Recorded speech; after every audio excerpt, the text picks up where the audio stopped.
So we're first going to give the definition of leadership.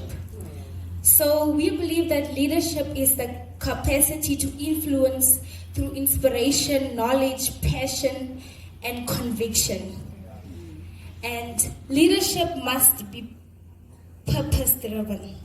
So to be a leader, you can influence knowingly and unknowingly. That's why when you step outside, I heard Apostle said that you should train yourself with insight, so that when you go outside, what you have done inside reflects outside. You understand?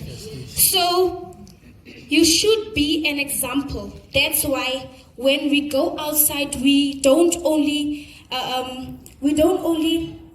represent ourselves, but we represent Christ, who is Jesus Christ. You understand? So Christ, to represent Christ as a leader, you should be like Christ. You understand? You have to be like Jesus Christ to be able to influence those outside. That's why as a leader, if God tells you that you are a leader, sometimes God,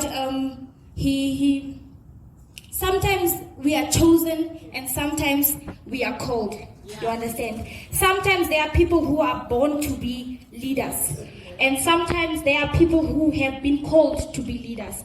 So now when Jesus Christ calls you, he does not call you yet to be a leader, but he calls you to follow him to become the leader that you should be. You understand? So when Jesus Christ calls you to be a leader, he calls you so that you can focus on him, to become the leader that you should be, to represent him. That's why for a leader, you must be humble.